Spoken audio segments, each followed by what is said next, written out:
before we get into the discussion of how exactly we should systematically do pipelining, right, let us look at an example of what we mean by a time invariant system, right, because one of the constraints that is required for pipelining to be applicable in a scenario is that the individual modules that are performing computations need to be time invariant. Their functionality should not change with time, right. In other words, supposing a computation that we are doing as y of n is some function of x of n, and I replace x of n with some other x prime of n, right, not exactly with x prime of n, with some x of n minus k. The question is what happens as a result, right? What do I get on the y output, okay? And the requirement is that I should essentially end up getting y of n minus k, okay? So it's easiest to understand what we mean over here by taking a counter example, a case where this condition is not satisfied. Supposing y of n is a function n times x of n. What that basically means is there is a multiplication module whose input is the sequence x of n. Another input to that same multiplication module is n itself, okay? It's a measure of the instantaneous time. It is some counter that's keeping track of time. That is what is given as the input, and what we get over here is y of n, okay?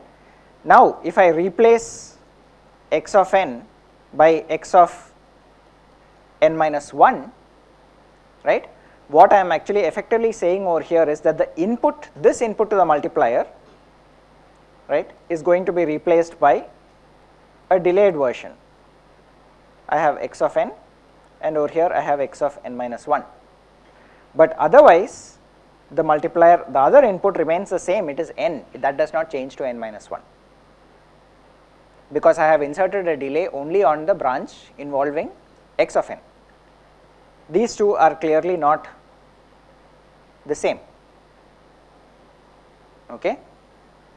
And this is an example of a case where essentially this pipelining is not possible, okay?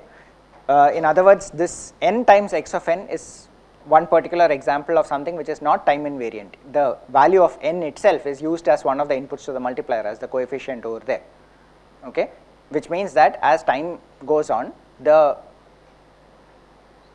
actual value which is used for multiplying the x of n is dependent on that particular value of time itself, okay. So there are certain examples of this sort where you can see that pipelining will not work. The simplest way of looking at it is, as long as the inputs themselves to your individual computational modules are time invariant, right. So what it means is that if I have a computational module which has some inputs, let us say x1 of n, x2 of n, and it has some outputs y1 of n, y2 of n, right. As long as I can introduce delaying the inputs, right, if this is what I have done, right, I get some outputs, right.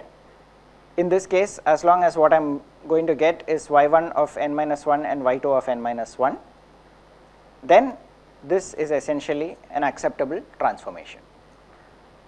In general, for a lot of cases, especially for signal processing type of applications, this is true. So it's not something very difficult to manage, okay. So assuming, so for example adders, right, as long as I am adding two inputs that can change with time but are themselves not dependent on the value of the time variable, so to say, right. In other words, if I shift my entire sequence by one time unit, delay it, all that will happen is the output will also get delayed by the same time unit, okay. If that is the case, then this kind of pipelining, right, inserting a register at some point is acceptable.